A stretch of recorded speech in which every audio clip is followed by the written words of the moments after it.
Welcome to another episode of Fresh Off the Set. I'm Brooke Mangum. And I'm Kari Hawker Diaz. Okay, this one is a podcast that I needed, and I did this podcast, so I'm excited for everyone. Self-help. a little self-help. We're talking about finance tips, like personal finance, and I really struggle with this whole subject because I get nervous of like, ooh, what do my finances look like? And I've found that if I, like, my one tip for myself, I'm going to say this, I got to pay attention to my daily habits. Yes. Because when I'm going and I'm getting my daily cup of coffee, I'm getting like whatever it adds is, up like really fast. It adds up. And you think it does. And you're like, it's just like one day. Treat yourself. Treat yourself, right? And sometimes you need to. It's balanced. Sometimes you need to. But if you look at what you're spending per day, that really helps me like rein it in. I started doing notifications on my credit card and it really does help me, but it also is like, like you just realize over and over and over. And I actually had a funny moment at Target the other day where, all of your financial decisions are made. If you're a mom like me. Yes. But my daughter was asking for things over and over. Mom, I want this, Mom, I want this. And I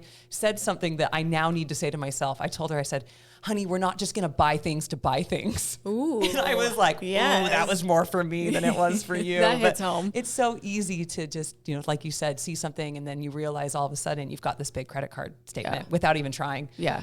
Yeah, that's so true. And I often will like shy away from wanting to look at my credit card statements, but like I learned this in therapy about other subjects and this actually applies. It can't chase you if you look at it. Okay, I like that. It can't, I like that. And we're getting advice from the real pros today, yes. not just Kari and I going through our financial strife here. Yes, from Altabank, and they are amazing. So should we just give it a listen? Yes.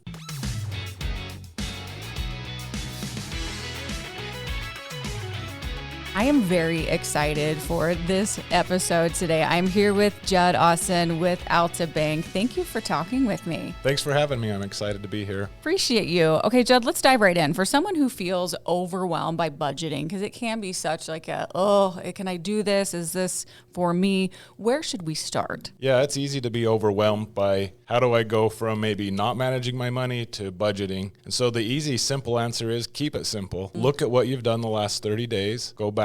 You have a history there, and that will kind of guide you to say, what categories am I spending in? Where can I make improvements? And then budget from there. But that review really makes it a simple way to say, hey, I can start here, and then you can set some goals around where you want to be. I like that. So look at your last 30 days. What categories should we be looking at? Yeah, as you go through there, there'll be some natural categories that fall into place. You'll see things like rent, housing expense. I guess we have to pay those. Yeah, we all need that. You'll have your car payment or your gas. But then there's the little things that start to add up beyond just the groceries. How often are we stopping for a drink or a coffee? And how often are we going out to eat? Because that adds up. They'll add up. Those little things do add up. And a lot of times that's the place people can start to say, oh, I can make an improvement here. I didn't realize I was spending $200 a month on coffee, and now we can make an improvement. Sure. Should everyone be budgeting is my next question. I believe everybody should budget. Okay. Yeah, even people who have budgeted a long time, I think it's good to look at where you're at today and try to improve off of it. Yeah. Maybe you've been doing something a really long time and there's a better way to do it. So is there an app that you could take advantage of that you could just categorize your spending on your mobile app for your bank, have it flow right in, and instead of having a big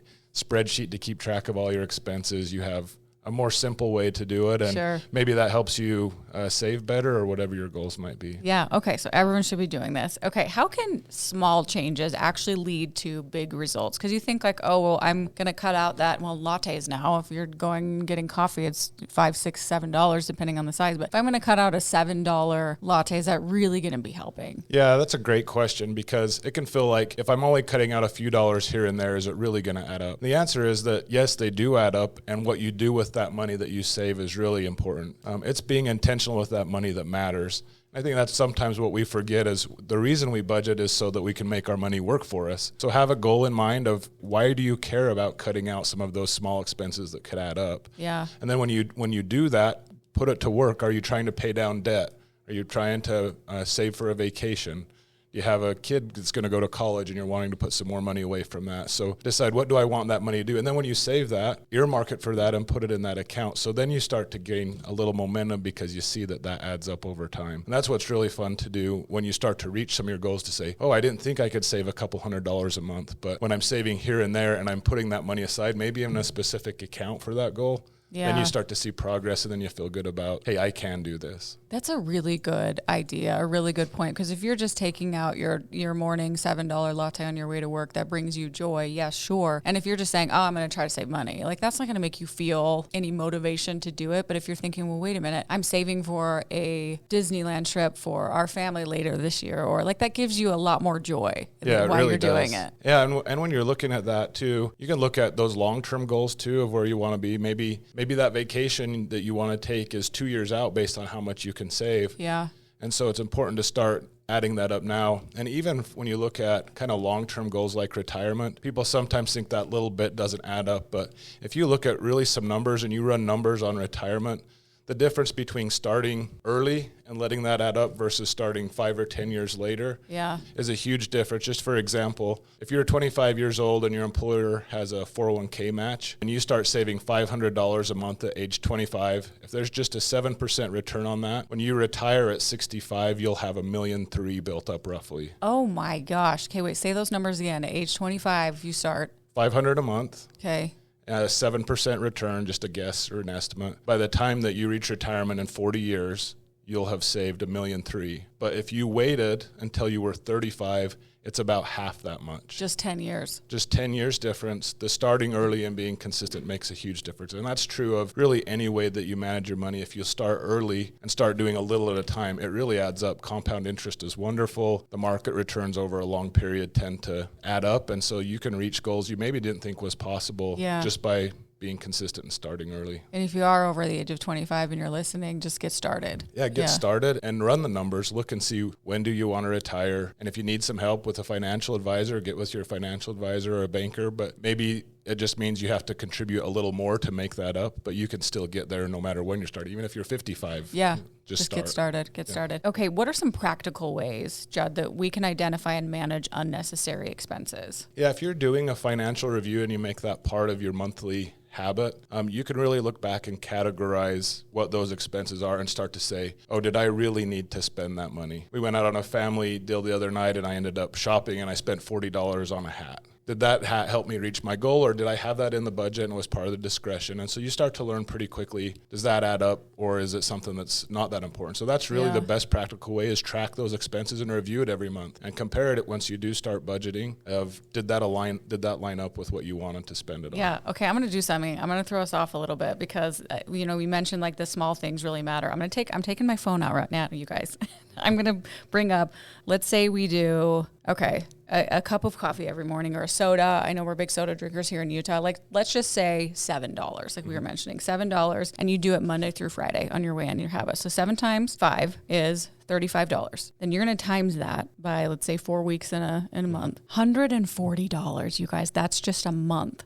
Then let's times by, I'm using a calculator because I can't do this in my head. If you do that monthly for 1 year, and you do that daily, $1,600. Yeah. Or $1,680 technically, but like just on coffee. Yeah, so you start, or soda. You talk about starting small and practical. Maybe you just skip 1 or 2 days of the week. There you go. That sometimes is easier, yeah. And now you've saved a quarter of that money, but you've still got to enjoy life. And that's part of why we are really intentional with how we use it, is because you want to have long-term goals and you want to have short-term goals. Yeah.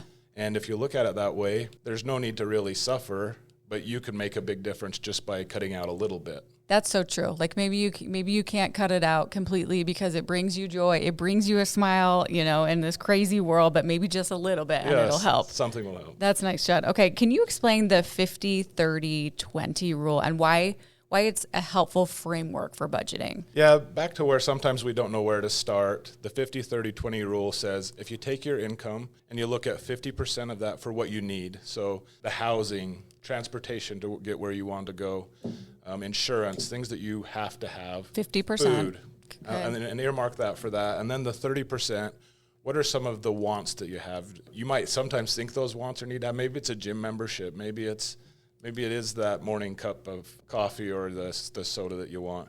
And then 20% towards saving extra or paying off debt. Maybe you have some debt that you want to pay off, and so initially you're going to use that 20% to pay the debt. But that's really helpful because you can start to go through your income and say, is that how I'm dividing this up, and does that get me to where I'm spending it on the things that will bring me long-term happiness. Can I retire when I want to retire? Yeah. So it just sets it and establishes a place where you can budget off of and really set your goals there.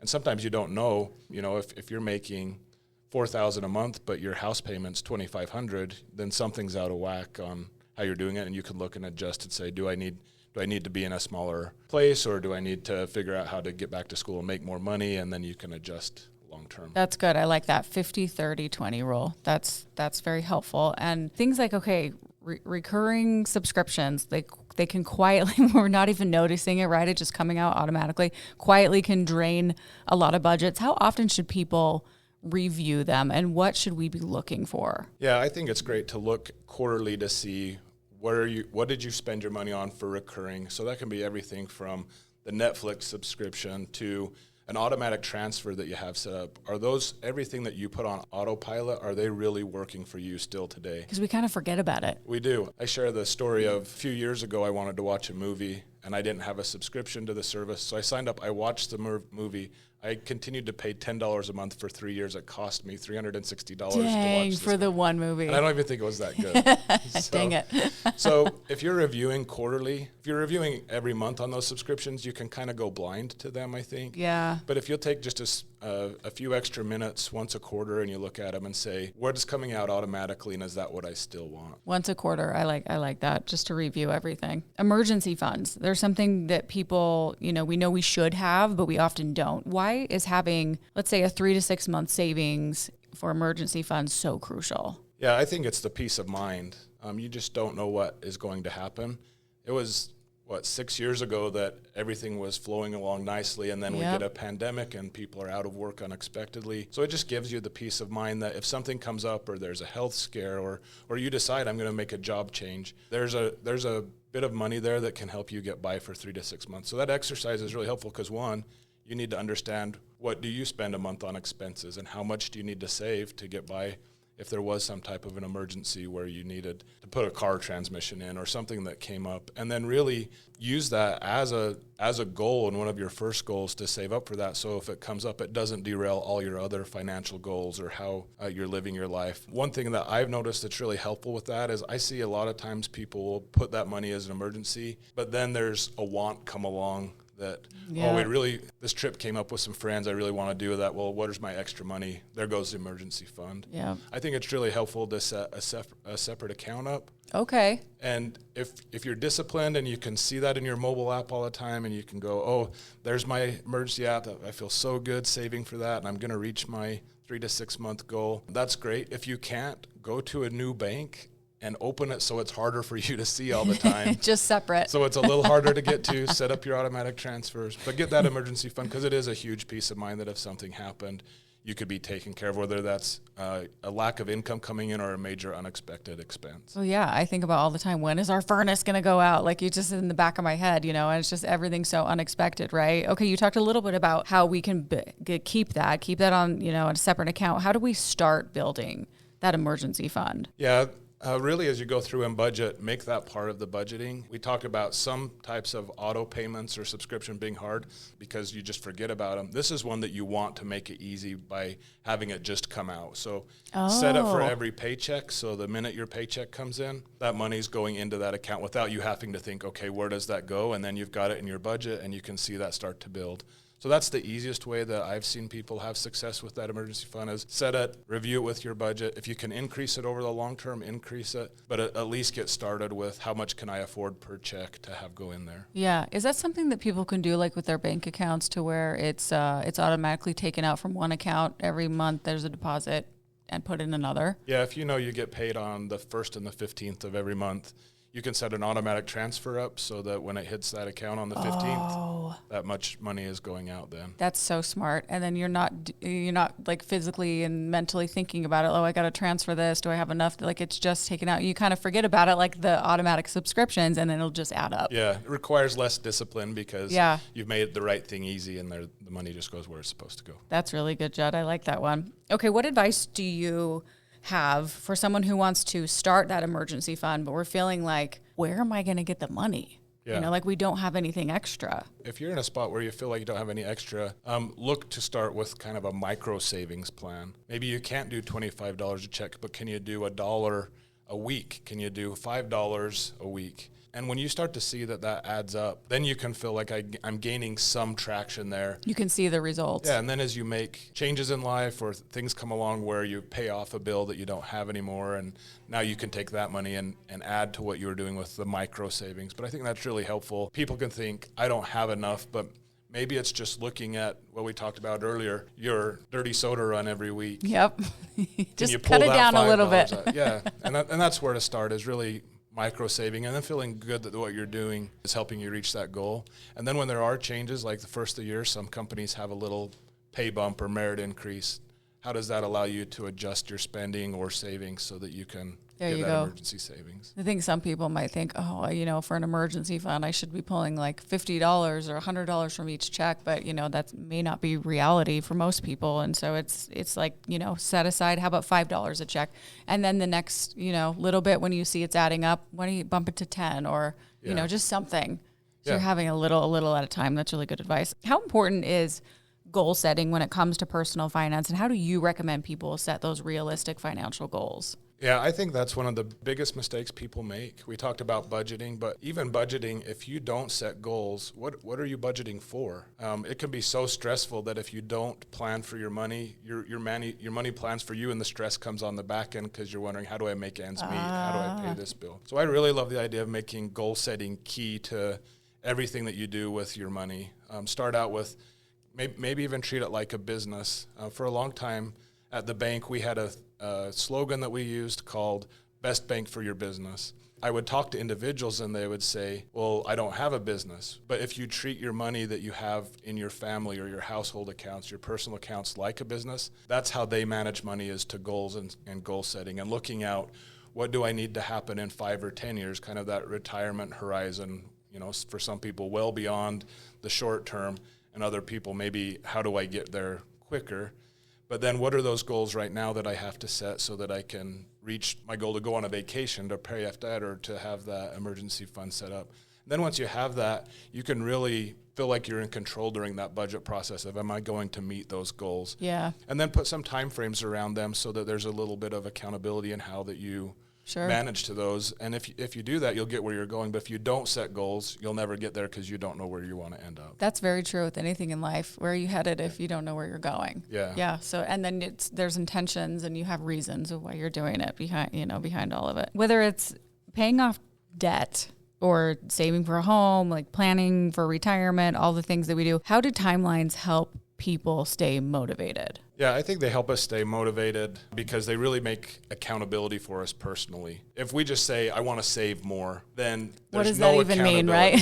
Yeah, but if we say, I want to save $1,000 over the next 6 months, okay, now we can break that down. We can put it into goals. We can put it into timelines, and we can measure where we're at. Yeah. And so putting those timelines on really helps us be accountable, but also helps us measure, am I going to get there? What if there's a little setback?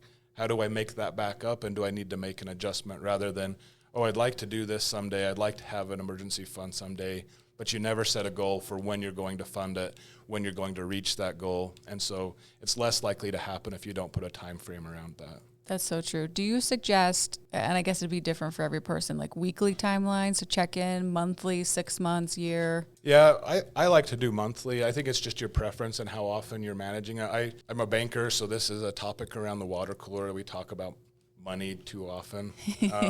But talking with a coworker, they enter their expenses every day and categorize them on the apps. Wow, daily. And they export it, that puts all the household stuff together, and then they look at that every week. And that really works well for them. Yeah.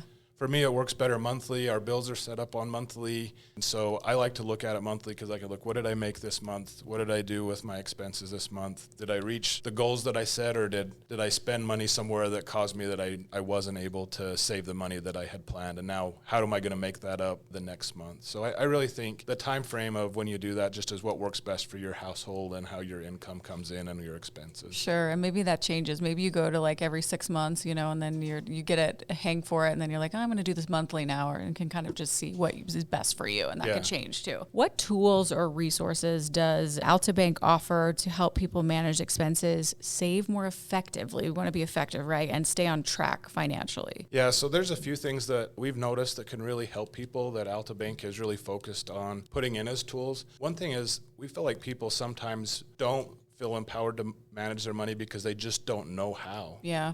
And there's a lot of financial topics that they come up and I don't know what that means even. So we've invested in a financial education tool.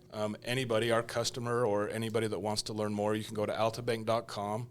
And on the website at the top right, there's a link that says education. And then you can just register for that education course and you can get in and there's 12 courses there on a variety of topics. But the education piece is really helpful because people can go in and learn, I don't know about budgeting.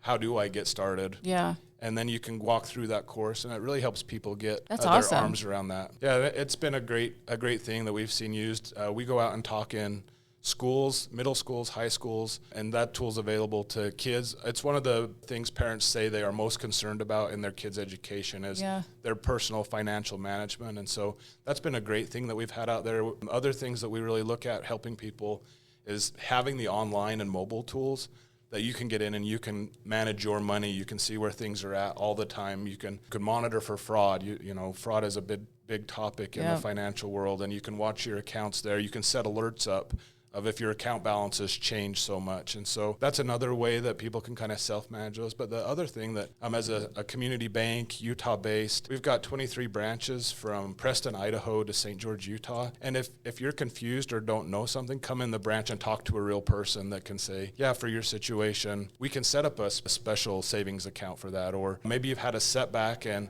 you have a hard time qualifying for an account. We have some accounts that allow people who've had setbacks to start over with their banking. And so we really try to reduce barriers for people and provide not only products and processes that work for you managing your money, but also the people side of it, that you have a banker. You know, that used to be a thing over the holidays. We watched It's a Wonderful Life. Oh, I love that movie. I cry every time I watch it. That is such a good movie. And that kind of takes you back, that nostalgia.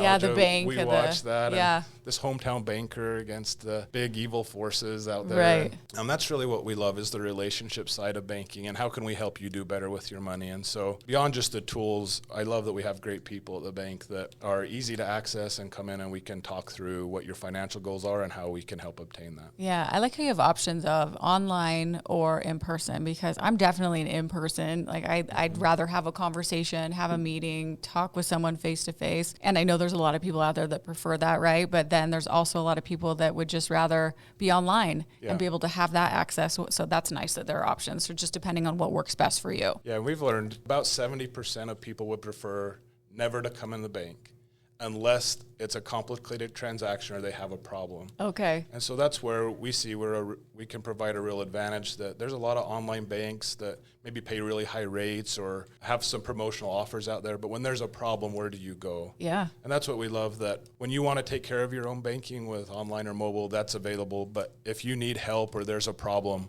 there's a real person you can talk to. That's very nice. In your state, in your city, in your close town. by. Yeah. Well, and financial education can feel so intimidating too. Why is learning even the basics such a game changer for long-term financial confidence, would you say? Yeah, the education piece just really shifts that dynamic from maybe money's controlling you to you control your money. And everybody can learn more about financial education. There's always alternative investments, or maybe you're excellent at budgeting and maybe you're a very good investor. But even being in the financial world, I've had to spend a ton of time. What is stable coin? How does cryptocurrency work? Because it's always changing, right? Is that something that we should be interested in or not? Or how does that affect how my day-to-day personal finances will be? So there's always something to learn, and that will empower you to go further with your money, no matter where you're really starting from. Yeah, and I like that you go into schools, because when I was a kid, we learned, none of this. It was like hot cross buns was on the schedule for today, and you don't know how to do your taxes now and save for, any bills. Or so I really like that you guys do that. How young would you say should we be starting to talk about like finance and saving with our kids? We generally look to start kids at least with a savings type account. You can start them as young as you want with savings because there's limited transactions and there's a lot of protections there for them. But once they get into junior high and they're starting to have some independence, they want to have a way to pay for their lunch or pay for a movie that they go to without having to carry cash. And it's like confidence. It's empowering for them. And it's a great way for them to start learning how to manage the money in and out of there, with the parent being able to put controls on, because you can have that mobile app on where you can see what they're doing. You can control the card that they're spending that on. Oh, that's cool. And so it's a way to kind of hold their hand when they're early. So anywhere we see most frequently between those middle school, junior high years, kind of the starting point, but definitely in high school when those kids are out on their own, they're wanting independence. Yeah. And you really want them to be able to, if they're going to make mistakes with money, do it while you're there and can kind of help them through that. And so we see a lot of people open accounts that for those ages and sometimes even tie in the financial education pieces to when they open those up. That's awesome. Yeah, make those mistakes while you're young. Yes, yes. Until it gets too late. Well, mom and dad can still cover rent for you. And dig you out of something. That's so good. Okay, for listeners, Judd, who want to take control of their finances this year, because it really is so intimidating. I think a lot of us just avoid it because we're like, I don't want to know what I spend. I don't want to know that I don't have enough. You know, it's just like, it's an easy thing to avoid, right? But what's one simple step we can maybe tell them that they can take away today? Yeah, I would say the number one place to start is just to start, because everybody is in a different place. But if the situation you just outlined is that I'm not starting because I'm afraid to find out, just track your expenses for 30 days. Just start today and categorize those expenses and add those up to say, where am I starting from? Because it's often not as bad as we make it out in our mind. Yeah. And when we step in and say, what's a plan? Then we can reduce some of that anxiety or the emotion around money to say, oh, I can control that. I can have more money in my account if I don't go out and spend this, or I didn't know I was spending $200 a month on subscriptions. I can get that down to $100 a month. And then you're really empowered. So the key is to start where you're at, and don't be afraid to find out where you're starting at. Maybe there is a deeper hole than you think, but if you don't start today, that hole will be deeper in a month or 2 months. So just start. Yeah, just start. Do you notice with people that you meet with and through the bank that if they are so nervous about it, and once you have a couple meetings or, be able to explain things, that they're just so much more relaxed? There's always option. And I think people forget that. They can say, I'm in a tough spot. I had this happen at an unexpected medical expense, something that we all dread and probably have all dealt with. Yeah. Of how do I deal that? I don't know what to do. There's always a plan. If there's been mistakes before and you're trying to rebuild credit, there's a credit builder program for that we can help you get your credit back on track.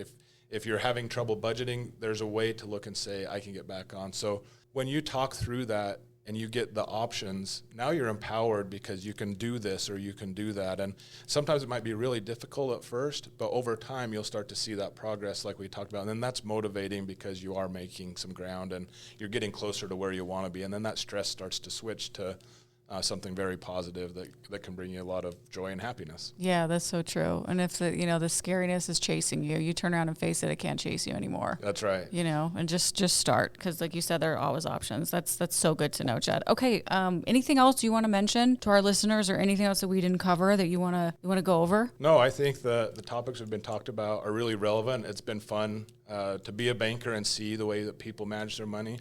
I do think one thing that people sometimes are intimidated and maybe don't talk about money that we didn't talk about was sometimes money is a team sport, right? If you're married, you're managing money together, and that can be even a harder conversation because you got some opinions. Now everybody's got and money's always emotional. That's something I learned early in banking is there's emotion tied to our money because it can be stressful and that can cause anxiety or fear or anger. And when we have a partner involved with that, we maybe have different goals. But just like when if we're handling individually, if we can sit down and put a cadence together and talk through what are our overall goals together, where are we doing well in our finances together, and where are we having challenges, then you can address those together. And again, just like where do you start? Well, you just start. Yeah. Sit down and set some ground rules that try to take the emotion out and deal with it very matter of fact and treat it like a business.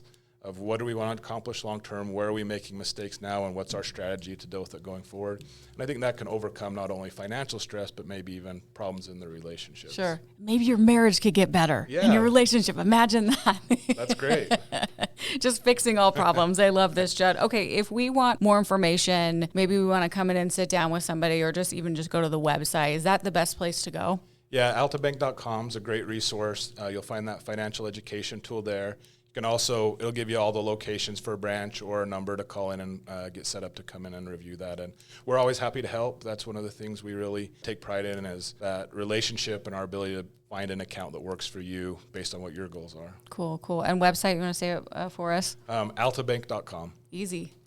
Okay, right there. All right, Judd, this has been great. I've learned a lot. I know people listening probably have too, so appreciate all this valuable advice. We appreciate you. It's great to be with you. Thanks for having me. Thanks, Judd. And thank you for listening to another episode of Fresh Off the Set. Please rate, review, and subscribe, and we will see you next week.